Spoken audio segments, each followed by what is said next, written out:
Hello and welcome to my Cities Skylines YouTube, in which I am going to build a city.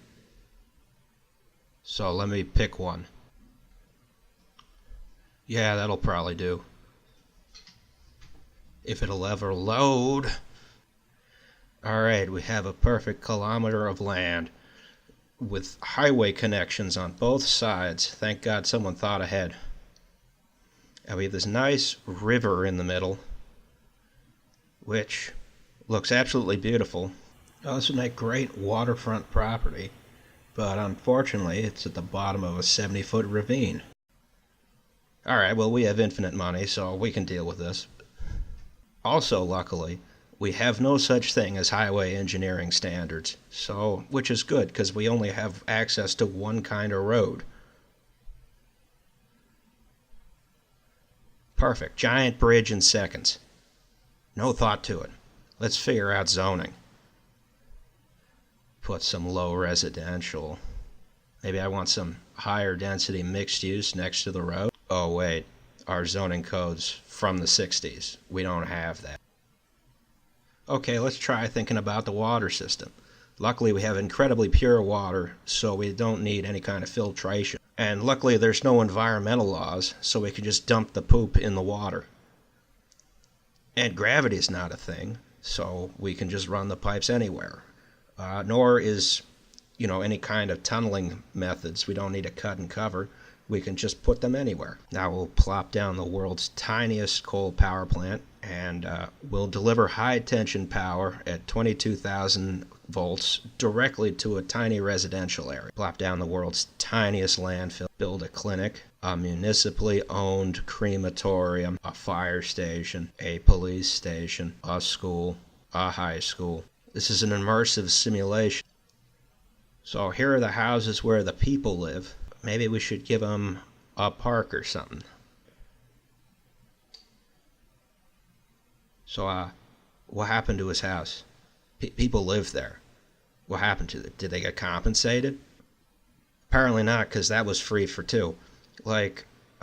People lived there. There were people there. Are they out on the streets? Maybe we should look at some policies to see if we can alleviate this. Ah, yes, we can ban pets. We can boost education through some abstract manner. We can have harsh prison sentences. We can raise taxes. Taxes on what? Property? Income? What are we talking about? Maybe we can look at our budget. Here's our income. We don't know what it's from. If they're just giving us money. What is this? Alright. I'm dead and tired of this. This is not how cities are built. Let's show them how it's done.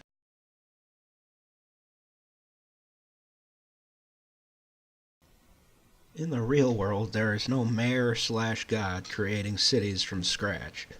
Cities are created through a messy process involving thousands of individuals with different goals and interests, many of which conflict with each other. At least here in the States, planning departments are mostly hobbled by city councils and private interests, and growth is haphazard and unplanned. So to get the most realistic city in this series, we're going to add a factor never seen before in a City Skyline series: time. In keeping with that theme, we're going to start right at the beginning, which is a couple 100,000 years ago. We're going to talk about some geography and some hydrology. Now, in city skylines, most rivers look like this. I had to say, a deep channel with steep banks. This is almost never the case, especially in urban areas. This is sometimes the case, in a canyon or somewhere near the source of a river. But especially for wide, broad, and deep rivers, they look like this, which is a shallow channel with floodplains on both sides. Now, the reason for this is that water flows fairly quickly in the main channel, but of course sometimes it rains and that alters the level of the main channel. Sometimes it rains enough that it overflows its banks. Now, the actual water that is now flowing through the floodplain is moving very slowly, but it has a lot of stuff in it.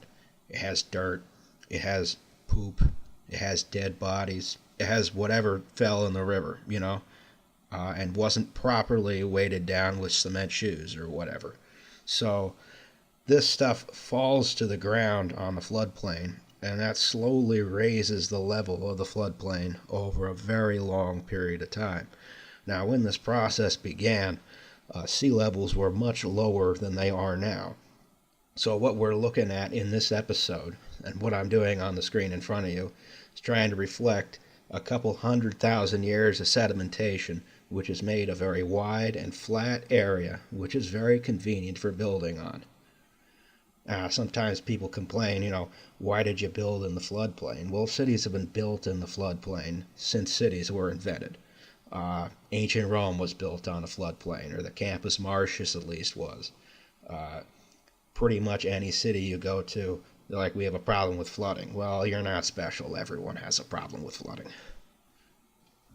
I suppose I'm getting a little behind myself now, so let's talk about the main focus of today's episode.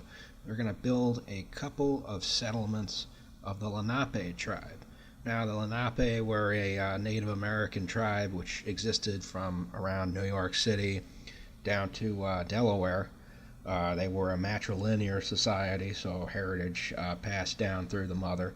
And they were a hunter-gatherer society, but they also had some agriculture, which I didn't realize when I recorded this episode. So I apologize for portraying this culture as more primitive than it is.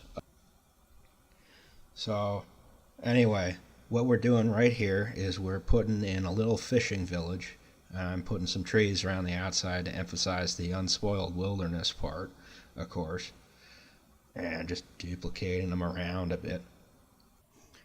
Anyway, I'm sure you're tired of my voice by now, so what I'm going to do is I'm going to leave you with some royalty-free music, and then I'll talk at you some more later. Alright. And I apologize for the terrible terrain theme. That changes late in the episode. Or maybe next episode, I don't remember.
Okay, so what we're going to work on here is sort of the main village in the area. I'm not an expert in the precise layout of Lenape villages, but I saw a picture online of a big fortified village, and I thought it looked really cool. So we're gonna try and do that here. I thought the result turned out pretty good. I don't know how historically accurate or anything it is. I am not a historian, but, well, at least it looks nice. So we're going to put down a couple of these palisade walls. I don't think the proportion is that great, but I stuck with it. The end result looks nice. Then we're going to put down a couple of wigwams outside of the walls, because these kinds of settlement, any kind of settlement, not everything lines up inside the walls. Walls are hard to build, and the wigwams are easy to build, so you don't want to move the walls just to let more people in. There I steal this campfire. And what I've been trying to do with these fences is use them as they're like drying racks for, drying skins or animal hides or what have you. And gonna put down some wood piles and put down a couple canoes later. And after this, we're gonna do, I think, 2 or 3 more villages, and then it'll be on to the cinematic. So, see ya then.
You can see I got a little bit lazy towards the end here. Anyway, just before we go to cinematics, I want to say thanks for watching this first episode of Franklin. We're going to bring this city all the way into the present day over the next however many episodes we do. And along the way, we're hoping to hit as many political issues as possible. I think we're going to, over the next couple of dozen episodes, we'll talk about eminent domain, zoning, the police, NIMBYism, YIMBYism, public housing, highways, redlining, railroads and transit, speculative development, political machines, eds and meds, construction and operation of essential municipal services, privatization of essential municipal services, financialization and commodification of housing, racism, class divides, LGBTQ issues, historic preservation, and everyone's favorite, parking. So thanks for watching. Please subscribe to my YouTube channel if any of these topics may interest you. And please donate to my Patreon so I can get less crappy recording equipment and we can get rid of this persistent hiss in the background. Alright, on to cinematics.